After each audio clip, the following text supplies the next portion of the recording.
SummerSlam 2024 might be the greatest pay-per-view I have ever seen from top to bottom. That was a roller coaster of emotions. As you can tell by my hair, as you can maybe see by my sweat, we just got done watching SummerSlam, and it was the greatest 5-hour run of my entire wrestling obsession of life. Every match had close calls, twists, and turns. Every match was as unpredictable as I thought it was gonna be. Also, really quick, before we get into the matches, I don't have any energy left in my body, and my voice is kind of going away, so apologies. We have done hours of streaming, hours of content on socials. By the way, follow me at Gillymania on TikTok. I just made an Instagram. Follow me on there as well, ladies and gentlemen. And of course, on here, subscribe. Appreciate it. And on Twitch, twitch.tv/JTGilly. So if you guys want WWE wrestling content, I'm your guy, or one of your guys. A lot of great guys and gals in the space. Anyways, let's get to it. We kick things off with Liv Morgan and Rhea Ripley going at it, and in a crazy back and forth match with a bunch of Liv Morgan trolls and Dominic interactions and interesting spots in a match where I thought we were not gonna get a Dominic Mysterio heel turn. We got a Dominic Mysterio heel. He's not already a heel, but you know what I mean. We got a heel turn from Dominic Mysterio as he betrays Rhea Ripley, takes the chair from her so she doesn't hit Liv, which was a swerve, because to me, I'm like, he's playing it smart. He doesn't want to cost her the championship. I get it. That's a great move. But then he gives the chair to Liv Morgan, and she does her finisher on it. And 1, 2, 3, Rhea Ripley loses for the first time in, I believe, 2+ years. Rhea Ripley was livid. Monday Night Raw is going to be a must watch. I cannot wait, ladies and gentlemen. Dominic Mysterio ended up making out with Liv after the match, and they were happily ever after. It was crazy. I can't say I wasn't expecting it, but I did not think it was going to happen. I thought that we were going to get a Judgment Day split of Damian, Rhea, and Dom, but now it's just Damian and Rhea, and we'll get to that later, but wow, wow, wow. Truly amazing. What a roller coaster, what a story over the last, 6 months or whatever. It's been a long time. It's been a long story, so shout out to Rhea and Liv and Dom for everything they put together. Also, Rhea in her first match back from injury looked awesome. Really cool angle with her shoulder being popped and popping it back in and showing how much of a badass she is. She was awesome. It was a great match overall. Liv looked great as usual, does great work as usual. She sells so well. Her emotions are so pure and so real. It was incredible. I'm pissed off for Rhea. I think she's going to go on a terror run, no pun intended, and she's going to be awesome. And I would assume we're going to get a rematch at Bad Blood.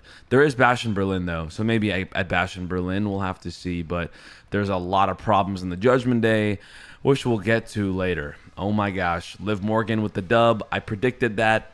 I was right about that, but I didn't think Dominic was going to turn, and he did. What a match. In our next match, probably the worst match of the night. That's not saying anything, though, because it was good in a way. Although, as much as I loved the outcome and I wanted this outcome, it felt like something was wrong. Like, I predicted Bron Breakker to win. He won. He's our new Intercontinental Champion, and I think that is amazing for him and his career, but especially for Sami, because I think Sami is either going to go team up with Jey Uso or get involved in the World Heavyweight Championship feud. Either way, I'm down. Now, I don't think Sami Zayn should have got squashed, because their first match wasn't a squash, so it doesn't make sense to have a rematch and the rematch be a squash. I didn't really get that, and I didn't really appreciate that, but Bron Breakker won absolutely easily, which again makes no sense, especially considering that Sami Zayn got flattened and decapitated by Gunther and still won. This was very interesting. A weird decision to do the match this way. It was fun. It was interesting. I was hype, but I thought it could have gone differently. Either way, cool match. Braun's our champion. I can't wait. That was huge. Now let's talk about LA Knight defeating Logan Paul for his first ever United States Championship. I am so happy for LA Knight. I have been screaming, yelling. I know you guys have too. LA Knight needs to win something. The guy has been over for a year and a half, and no one seemed to notice. But that's not true. He had a lot of opportunities, but he finally got the huge win that he needed. He's a champion, and we can finally see how good he really is with that championship mentality. I am so happy. I am also going to say GG's to Logan Paul. That was an incredible match. I don't care what you have to say or how you feel about Logan Paul. He is incredible, one of a kind, a freak of nature in that ring. The moves he does, I've been watching wrestling for 20 plus years. The moves he does are out of this world, and he should not be able to do that with the experience that he does not have. He is just a freak of nature. He is awesome. He is deserving of this run, of this opportunity, of this career. And I think he's going to take some time off. We might get a rematch real quickly for the next pay-per-view, maybe at Bad Blood. But he's got a kid on the way soon, so congratulations to him. I'm sure he's going to take a little bit of time off to really enjoy that. But Logan Paul drops the championship. LA Knight, huge opportunity for him. I hope the best. I hope we get some great feuds down the road here. Maybe Andrade, maybe AJ Styles, maybe, I don't know, Carmelo Hayes. That would be interesting as well. So very excited for LA Knight on his championship run. He finally got it after all these months. It was a great match. Again, great spots between the two of them. A lot of bad blood, a lot of heated moments, but LA Knight looked awesome, super smooth throughout the match, held his own with Logan Paul, and what a fun finish. It was fun to involve MGK. LA Knight kicking out of the knockout punch was crazy. It was everything you want in a good match. It was a lot of close finishes, a lot of twists, a lot of turns. It was great. LA Knight is your champion. Yeah.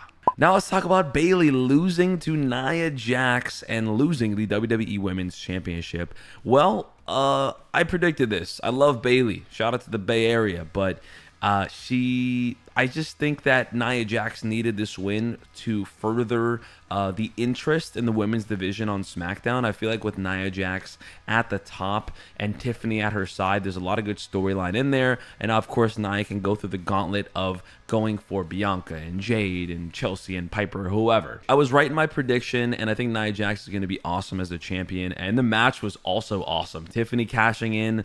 Whether or not she was really going to do it, nobody really knows, because she was eyeing Nia Jax after the match was over. I was expecting something maybe, but everything was all good. They're homies for the foreseeable future, and it was a great match. Bayley looked great. She had a crazy powerbomb spot with Nia Jax, super strong. What a spot for her. And Nia Jax was ruthless in this match. A lot of good back and forth, a lot of good moments, trash talking. Unfortunate to see Bayley lose, but it is what it is. Shout out to Nia Jax for taking the dub, and Tiffany Stratton, she's around and she's lurking. Now let's talk about Drew McIntyre beating CM Punk because CM Punk could not keep his hands off of Seth freaking Rollins, man. What a match. Now, let me say this. I enjoyed the match. I enjoyed the build-up. It was incredible. Allow me to say that I really enjoyed it, and there was so many cool spots, and the back and forth, and the Seth Rollins interactions were great, but were we not expecting a little bit more? I mean, CM Punk was choking him out. Drew McIntyre killed him almost the other week on SmackDown, and like, there was no blood in this match. There wasn't as much cussing as I thought. There wasn't as much brutality as I thought there was going to be. It ended up kind of feeling like a normal match with a regular referee in there, obviously, other than the interactions. Like, for a bad blood, deeply rooted, hatred-filled match, it was just kind of a wrestling match, which is totally fine. But I was expecting a crazier, disgusting match. But it was still really cool. Drew McIntyre is awesome. He's just so good at what he does. The trash talk between the two, between the three, Seth Rollins going back and forth. The spot with the bracelet was great. Seth putting it on because it was just on the ring and he's being a ref. CM Punk seeing that and saying, hey, what are you doing? Are you screwing me? Drew McIntyre getting mad at Seth Rollins. Seth Rollins stepping up for himself and then getting a GTS. And then, as soon as that happened, that was the writing on the wall. You don't use your finisher on the only referee in the match and expect to win. He literally threw. CM Punk threw the match. So that was my prediction. I had a feeling CM Punk's and Seth Rollins' hatred was much deeper than Seth Rollins and Drew McIntyre's hatred. So Seth was going to be the deciding factor. And what do you know? CM Punk with the loss there. So shout out to Drew McIntyre for getting the job done. But then after the match, Drew McIntyre takes the bracelet and then goes in the press conference show and talks even more trash about CM Punk. So this story's not over. I thought it was going to be over, and we might get maybe like Drew and Gunther at Bash in Berlin. This story's not over. We're going to get another match, if not a triple threat, at Bash in Berlin or maybe at Bad Blood. I don't know. But this story seems to be ongoing, and I'm okay with that because I feel like this didn't feel like a stamp on what they had built over the last few weeks. So hopefully we get more in the future for the boys. Let's talk about Gunther becoming your World Heavyweight Champion and Finn Balor betraying Damian Priest. Gosh darn it, man. I knew that was going to happen. I just knew it was going to happen. What an evil guy. I was very upset with Finn Balor because Damian Priest had the match done. He saw Gunther kick Finn Balor in the face. He got upset. He took down Gunther. He was going to pin him 1, 2, 3. Gunther's leg was magically put on the rope by Finn Balor. Damian Priest sees that on the Titantron, gets livid, goes for Finn, and then Gunther takes advantage. Chokehold, finisher, chokehold. It's over. It is over. What annoying prick that Finn Balor is, man. Turning on Damian Priest, absolutely killing the Judgment Day. It is all over. There is no more Judgment Day. The Judgment Day is no longer.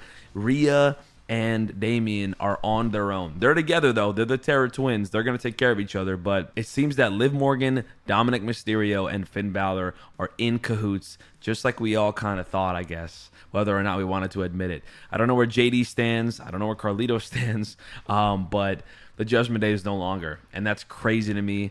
I loved the match. I was so excited for it. In my opinion, the most underrated match on the card was this one. I just wanted to see it. I thought it was going to be so cool, and they delivered. They went back and forth. It was two brutes showing how great they both were. Amazing spots throughout the match. Amazing emotions.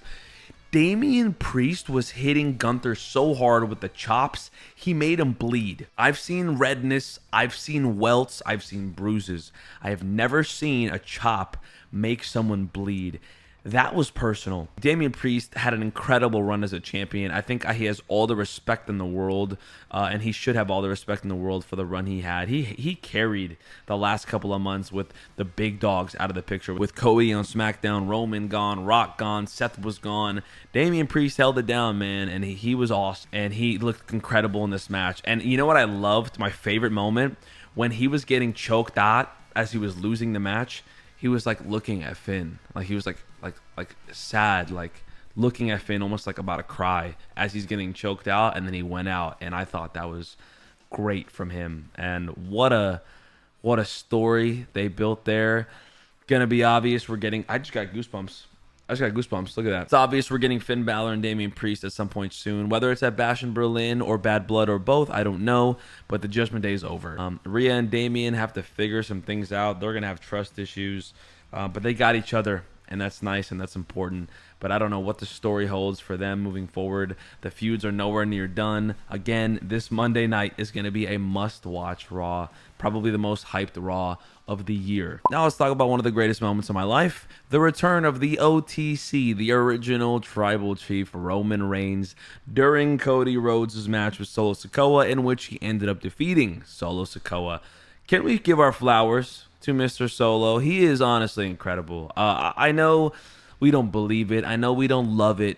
But Triple H talked about it in the press conference. Roman Reigns was going to step away for 3 months, 4 months, and somebody had to fill in that spot and carry the company. That is not an easy thing.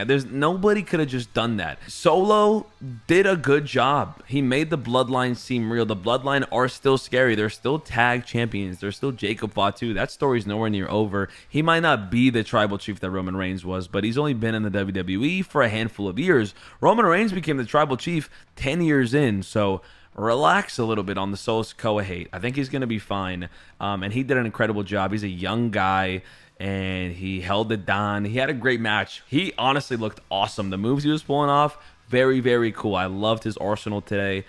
Cody Rhodes obviously looked exceptional. Great emotion from him as usual. A lot of cool spots. Cody Rhodes hit the Cody Cutter off the top rope after the whole bloodline interference and Randy Orton and Kevin Owens returning. And then when they're both down in the ring and I saw that camera angle like in the corner showing them, like a part of me was like, this is going to happen. And then immediately I was like, nah, it's not. And then you hear the music and the goosebumps come back, and Roman Reigns returns with apparently his WrestleMania theme. I thought it sounded a little bit different, but it could be his WrestleMania theme. So a new theme song, and it was the greatest return I've ever seen. That might be recency bias because it just happened. I might take that back, but it was awesome. It was very, very awesome. I almost cried. I almost ripped the shelf down. If you guys haven't seen the reaction, go watch it on any of my socials. It was amazing. I lost my ish. It was awesome. Roman Reigns looks better than ever. He looks so cool. And he acknowledged Cody Rhodes. He looked at him. He nodded his head at him, and he said, all right, kid, do your thing, but we're going to settle it one day. He was there to finish Solo Sikoa's little whatever he had going on. He hit him with the Superman punch. He hit the ooh-wah, and he speared him down and took him down, and he's back. It was interesting. He didn't come back with Paul Heyman or Jimmy Uso. I think he will, but I thought that was interesting. I thought it would have been way cool, way, way cool, probably cooler to be real, and I don't want to take anything away from it, if the music came out and Paul Heyman walked out and was just smiling and rubbing his hands, and then out comes Jimmy, and then out comes Roman Reigns. Oh my God, that moment. I just got goosebumps again. Jeez, man. I'm a nerd. What a moment. What a match. Cody Rhodes hit him with the crossroads. Wrapped it up. Incredible match. Incredible moments. I said it earlier. I'll say it again. This was probably the best pay-per-view we've ever seen from top to bottom. It was just awesome. 4 title changes in one pay-per-view. When was the last time that happened? I do not know. Unpredictable as hell, and I love that. I feel like sometimes things were getting too predictable. This one had me at the edge of my seat for the entire 5 hours. Let me know in the comments what you guys thought. In terms of my predictions, I was 5 for 7. I had Liv winning. I had Braun winning. I had Lay Knight winning. I had Nia Jax winning. I had Damian Priest winning, but I also was like I was like, okay, Gunther could definitely win this thing. So, I had Drew winning the match, and I had Solo winning. I didn't love that. I just wanted to pick it for fun, but I had Solo winning. I didn't think Roman was going to come back, and I was wrong. So, went 5 for 7 on this pay-per-view. Let me know in the comments down below what you guys think. And again, go check out all the reactions. I uploaded the Roman Reigns reaction because I thought that was so truly real and epic, and it's an uncut clip on the YouTube channel. Check it out. And obviously all the live reactions are on TikTok and on Instagram. Again, started the new Instagram, so check that out. But I had a ton of fun. I really did. Thank you guys for coming. Thanks for being a part of that. I love pro wrestling.